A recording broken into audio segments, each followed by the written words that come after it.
President Trump is pressing on with election lawsuits, even adding a new one just yesterday. This comes after he fired his administration's top election security official just last night. Christopher Krebs led the Cybersecurity and Infrastructure Security Agency as director. The agency called the 2020 election the most secure in U.S. history, which the president is aggressively contradicting with unfounded claims. Weijia Jiang reports. Department of Homeland Security official Christopher Krebs became the latest member of the administration to be fired by tweet. Last night, President Trump posted that he terminated Krebs as director of the Cybersecurity and Infrastructure Security Agency. You should have confidence in the integrity of the process.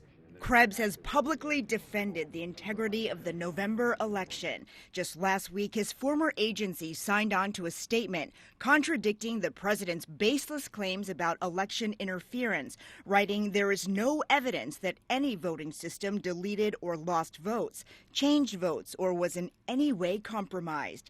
Krebs's firing came as new election drama unfolded in Michigan. This is a disgrace. A public Zoom call turned tense after two Republican canvassers in Wayne County, which includes Detroit, initially blocked the move to certify election results.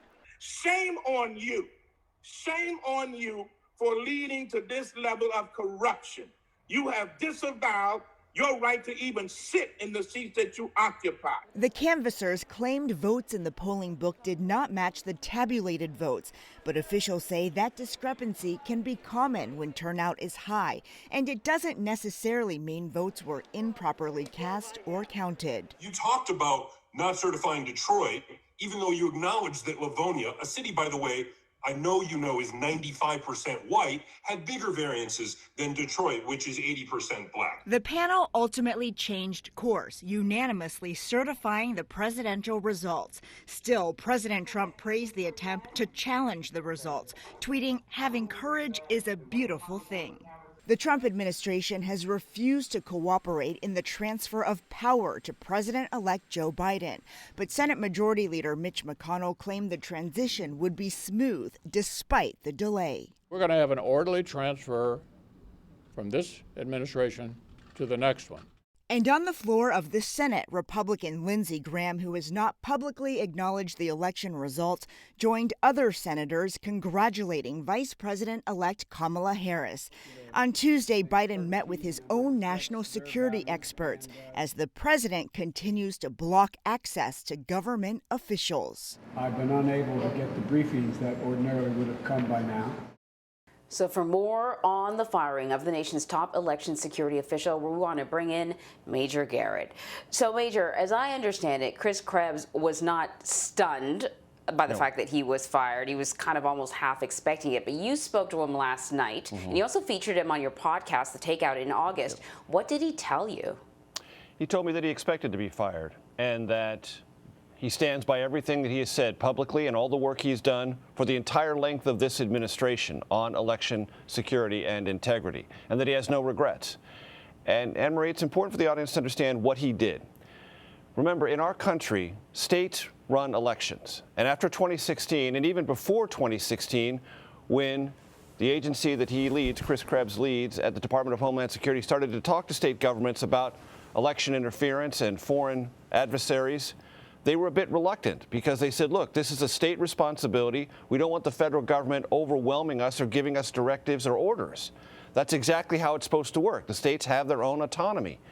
And Chris Krebs, for 4 years, has worked with states, Republican and Democrat-led states, on putting together cybersecurity defenses and limiting disinformation, misinformation, hacking, and the like, to create systems that are not only resilient about that, but that are verifiable and publicly transparent. And all the systems that Republicans and the president are now suggesting have somehow gone awry or miscounted votes were thoroughly tested and thoroughly evaluated before this election.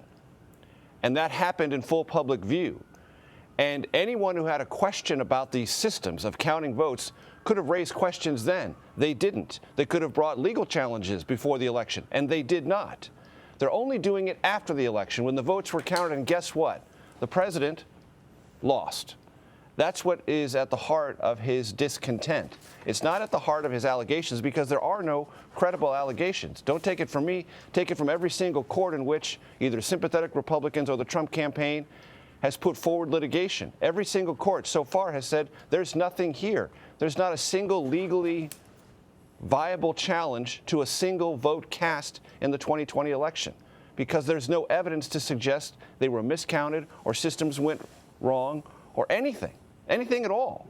So Chris Krebs is essentially being fired for building a system that is secure, transparent, and verifiable, defending that system, and telling the public the allegations raised by the president have no merit. That's actually what his job requires him to do, but he was fired because of it. So, and people should know that when we talked about the statement that was released saying that this was the most secure election sort of ever, it wasn't just his department saying that. There were others that co-signed on that statement. And I know you said he's essentially being fired for doing what his job is. I'm wondering if he was told directly the cause for his firing, because it sure does look like sour grapes. I'm wondering if he was given a particular cause or if he was just basically told, we no longer need your services. He was told nothing. He received notification, as the rest of the world did, via Twitter. That was it. Wow. That was it. And it's not an uncommon experience, but it's yeah. But this has happened before. But it is shocking that this person, remember, he's not a never-Trumper. He's not a pro-Trumper. He's a professional government official doing this work. He's done it for the entire length of the Trump administration. And it's not as if the Department of Homeland Security, Anne-Marie, hasn't had a tumultuous ranks of leadership at the top. There have been 3 different secretaries of the Department of Homeland Security, some acting secretaries for some period of time. Chris Krebs was always there. If he was a problem, trust me, the Trump White House would have gotten rid of him. He wasn't a problem. He was doing exactly what he's supposed to do on behalf of the agency that he leads and the country he's trying to protect from election interference, and to build out systems that are resilient, transparent, and verifiable. He helped do that. And then when the president made, this is true, folks, baseless, groundless assertions that there was something wrong with the election systems, the vote tabulations, things they have not even come close to proving in court, he said, you know what, that's not true. That's not true. And as the leader of this agency, I am duty-bound to inform the public of its untruthfulness. And that's what got him fired. So, a secure election should be a bipartisan point of pride. Firing the guy who is responsible for ensuring the secure election should be soliciting bipartisan outrage, I would think. What are we hearing from Capitol Hill? So a lot of Democratic statements have come out in defense of Chris Krebs and the work he's done. When I spoke to him last night, I said, have you seen a Republican statement in support of you? And he said, not yet. I said, do you expect any? He said, probably not. Because he believes there is a political atmosphere in which Republicans are just trying to play out the clock, be as quiet as possible, not to antagonize President Trump, not to get on the wrong side of his political fury and have it directed at them, and just try to get this process finished, a transfer of power, with as little political damage to them individually as either members of the House or members of the Senate. But they know the truth. They know what Chris Krebs has done. He has testified repeatedly before Congress. He has taken every call and every meeting from both Republican and Democrats in the House and the Senate. Republicans know what Chris Krebs did. They know for how long he's been doing it. They also know full well that after the midterm election in 2018, which had very high turnout, the highest turnout in a midterm election in nearly 100 years, and all the systems were resilient, verified, and transparent, that Chris Krebs could have said, you know what, I'll go to my life in the public sector, a private sector rather. I'll cash in. I'll go get another job. He didn't. He stayed for the 2020 election because he knew how important it was. And he stayed with the sufferance and support of this White House until, as I said, he told the truth.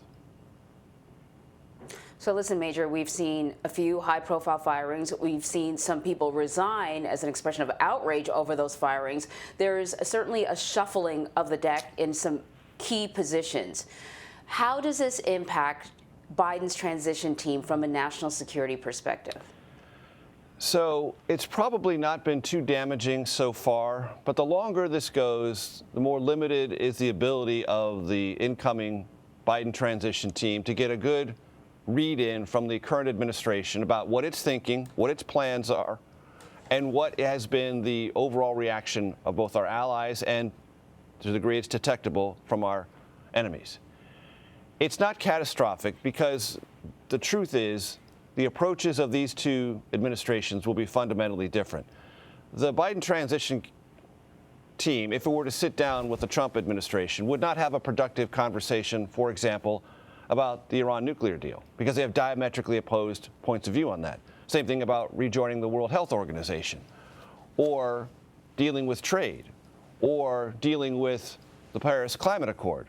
These administrations have no commonality on those issues at all, so those conversations would not be that productive. But as the president moves to reduce troop levels in Iraq and Afghanistan, this transition team should be read in on that. What's the thinking? What's the timeline? And what are we, A, believing we will achieve, and what are we worried about in the aftermath? Those are conversations that ought to go on. That they're not going on is a systematic effort by the current administration to undermine the ability of the incoming administration to succeed, which is something President Obama said he would not tolerate. The transition began. The transition teams worked together closely throughout the process when he was incoming President-elect Trump. The one thing about President Trump that has been true throughout, he considers himself a unique president, not part of the string of the presidencies. And he's acting exactly that way. Yes, these are uncommon times, Major Garrett. Really happy to have you here this morning. Thank you so much. Sure.